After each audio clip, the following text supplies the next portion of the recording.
Assalamu alaikum wa rahmatullahi wa barakatuh. Chers frères, chères sœurs, bienvenue sur ma chaîne YouTube qui a pour objectif de clarifier et de rectifier le sujet de la hijama. Aujourd'hui, Inch'Allah Ta'ala, nous allons voir la hijama complète. Je vais vous expliquer et rectifier qu'est-ce que c'est la hijama complète. On entend beaucoup de personnes dire qu'il y a la hijama complète. Nous l'entendons premièrement chez les patients. Quand ils viennent au cabinet, ils nous disent, à nous les praticiens, je voudrais bénéficier d'une hijama complète. Puis, nous l'entendons aussi chez certains praticiens ou praticiennes qui proposent le service de la hijama complète. Alors, pourquoi nous entendons ce terme assez souvent? Et est-ce que la hijama complète est-il légitime ou pas? Alors, tout d'abord, qu'est-ce que c'est la hijama complète? Quand je pose la question aux patients qui viennent au cabinet, ils voudraient qu'on leur pose les ventouses sur tout le corps.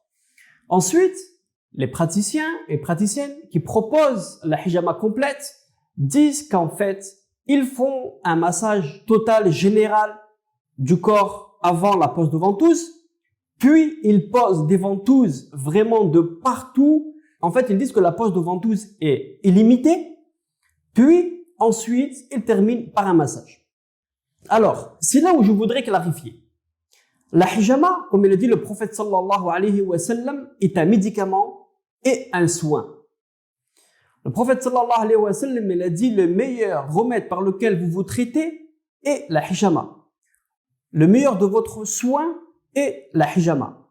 Donc, si on réfléchit bien, à bonne escience, et on prend et on lit, et puis si on lit aussi les ouvrages des médecins musulmans depuis le prophète sallallahu alayhi wa sallam, ils disent que la hijama est un médicament.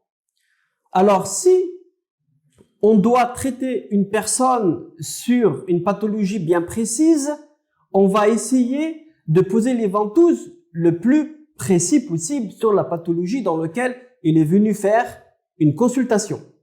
Par exemple, une migraine. Quand on a une migraine, on va pas poser des ventouses de partout, car ça ne sert strictement à rien. On va pas poser des ventouses sur les cuisses et les jambes alors que la personne a mal à la tête. Aussi, si une personne il a mal au dos, en bas du dos par exemple, c'est une lombalgie ou une hernie discale qu'il a, on va pas lui poser les ventouses sur la tête. La pose de ventouse, c'est qu'on va chez un praticien de la hijama, c'est comme si on allait consulter n'importe quel thérapeute et qu'il essaye de comprendre qu'est-ce que vous avez et aussi qu'est-ce qui vous amène à faire la hijama. Si vous avez pas mal à la tête, on va pas vous poser les ventouses sur la tête.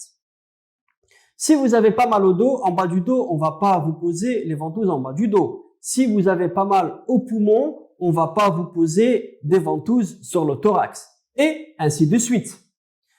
Je pense que ça, c'est assez clair pour tout le monde. Quand on dit je veux poser les ventouses de partout, c'est une grosse erreur. Donc, il faut essayer de pratiquer la hijama et de poser les ventouses avec bonne escience.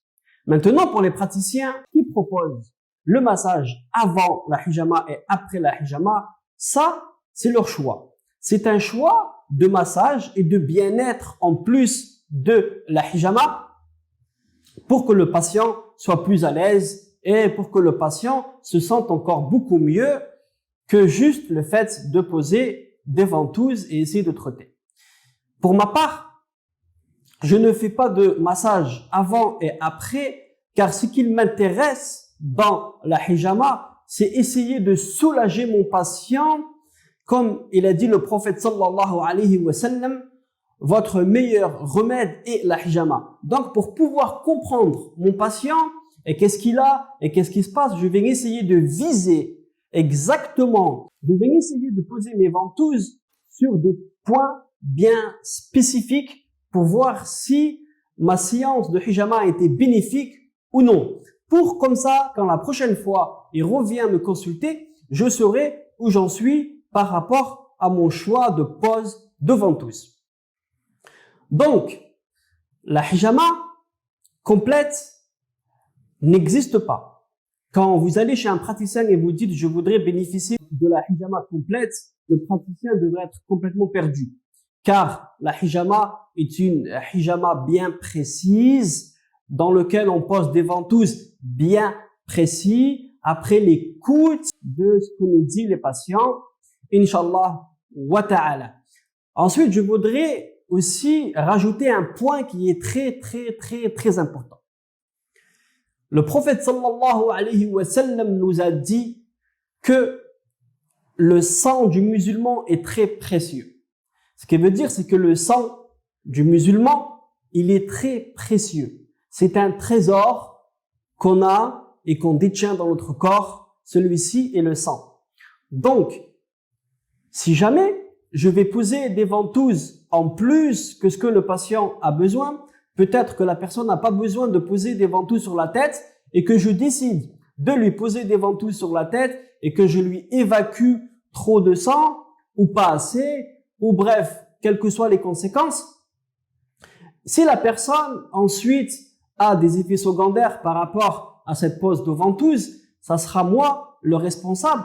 Et aussi peut-être que je rentrerai dans le hadith du prophète sallallahu alayhi wa sallam qui dit « Attention, le sang du musulman est très précieux. » Donc c'est pour ça que je fais attention à ne pas poser les ventouses n'importe où dans le corps, car si vous avez besoin de ce sang-là justement pour pouvoir fonctionner normalement, que ce qu'Allah a décidé pour votre corps et que moi je l'évacue, je serai en erreur. Donc c'est pour ça que la hijama complète, pour moi, ne veut rien dire. Si vous avez d'autres questions par rapport à ce sujet ou si vous avez vos arguments, marhaban bikum, je suis prêt à les écouter, à les entendre. Barakallahu fikum, jazakumullahu khayran, wassalamu alaykum wa rahmatullahi wa barakatuh.